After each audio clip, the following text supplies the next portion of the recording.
हरि व्यापक सर्वत्र समाना, प्रेम ते प्रगट हूँ ही मैं जाना।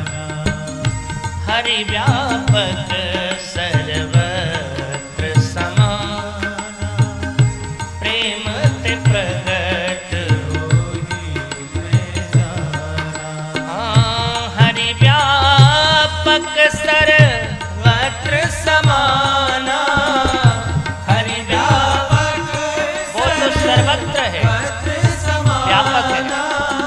भगवान शिव ने जो प्रयोग किया है शब्द का वो कहते हैं व्यापक है। ये नहीं कि यहाँ कम है वहाँ ज्यादा है। जितने रूप में वो हाथी के अंदर है उतना ही वो मच्छर में भी है। वो हर जगह व्याप्त है। कहीं कोई ऐसी जगह नहीं है जहाँ मेरे प्रभु नहीं है, हर जगह।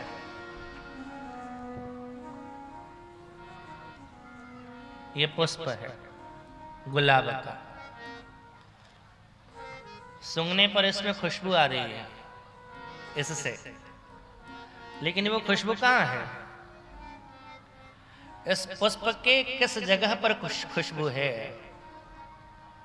तो आप विचारेंगे तो यही कहेंगे ऐसी कोई जगह नहीं है जहां खुशबू नहीं है, हर जगह खुशबू है। दूध में मक्खन है, कहाँ है? ऐसी कोई जगह नहीं है जहां वो मक्खन न है।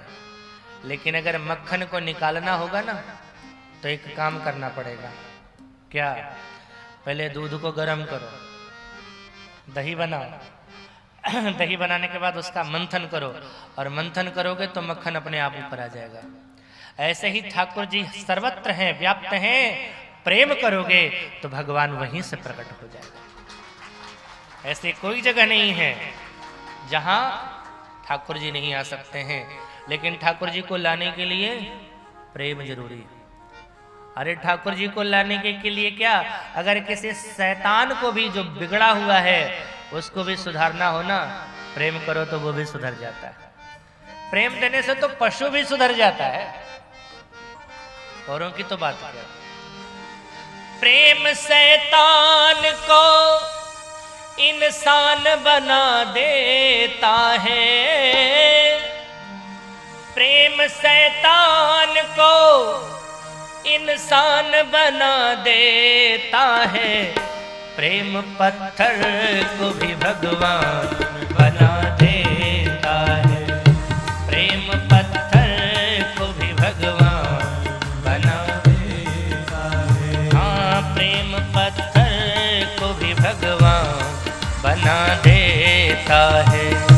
प्रेम पत्थर को भी भगवान बना देता है। प्रेम शैतान को इंसान बना देता है। प्रेम शैतान को इंसान बना देता है। हाँ, प्रेम शैतान को इंसान बना देता है।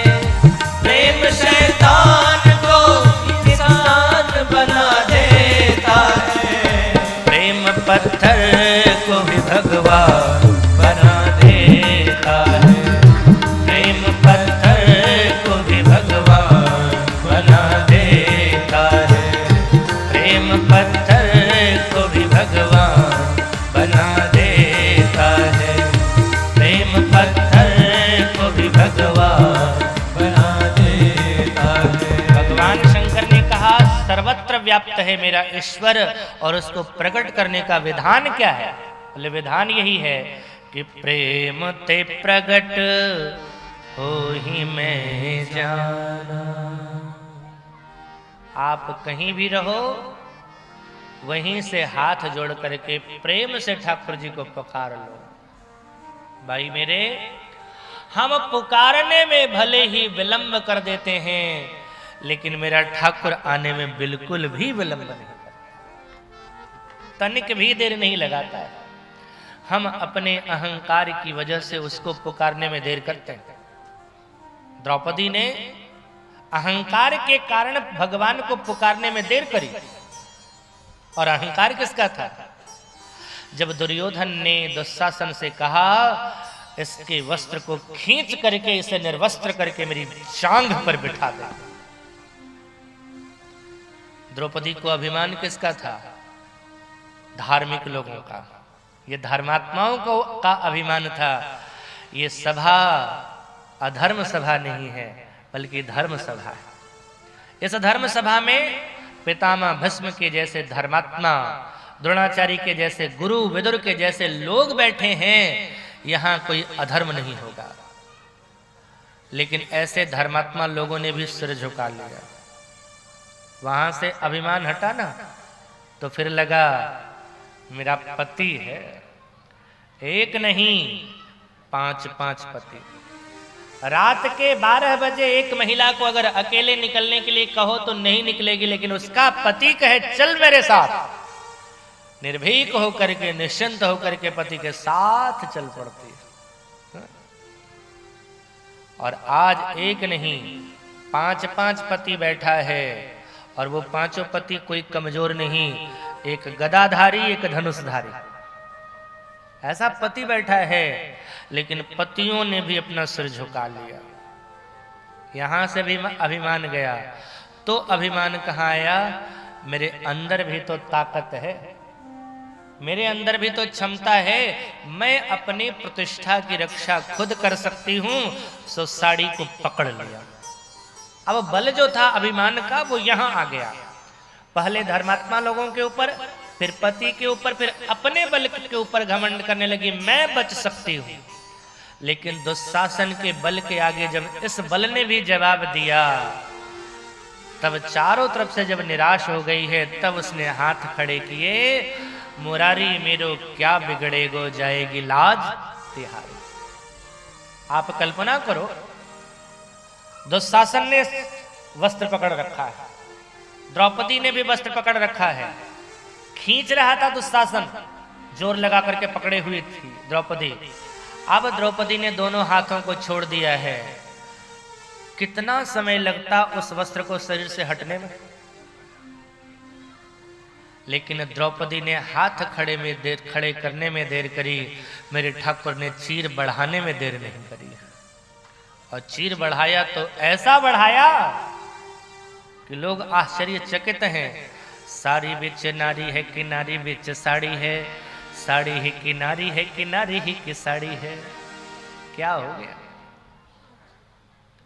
ये द्रौपदी को क्यों दिया भगवान ने? क्योंकि द्रौपदी ने भी प्रेम से बांधा था कन्हैया को। बांधा था द्रौपदी ने तुम्हें 4 तार में।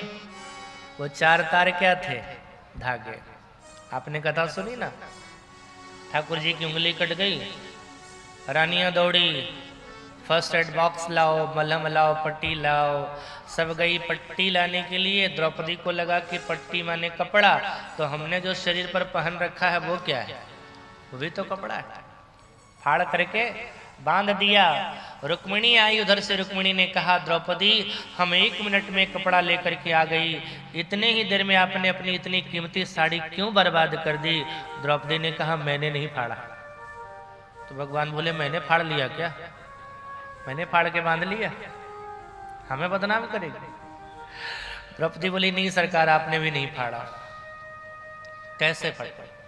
द्रौपदी के भाव कि प्यारे घनश्याम यदि काम आवे आपको, तो काट दूं सिर को, ये तो रेशम के धागे हैं, और धागे भी साधारण, इनका कौन मोल करे। न दुल्हन के जोड़े न दुल्हा के पागे हैं। मैंने नहीं फाड़ा चीर, पीर देख कर अधीर हो, धागे ही स्वयं नाथ चीर छोड़ भागे हैं। और मैं तो कहती हूं धागे हैं अभागे, जो बढ़े नहीं आगे, भाग उन्हीं के जागे जो उंगली पे लागे हैं। सरकार इन धागों ने देखा कि अगर अभी नहीं भागे तो जीवन भर रह जाएंगे अभागे, इसलिए आपके पीर को देख कर के ये धागे अधीर होकर के भागे।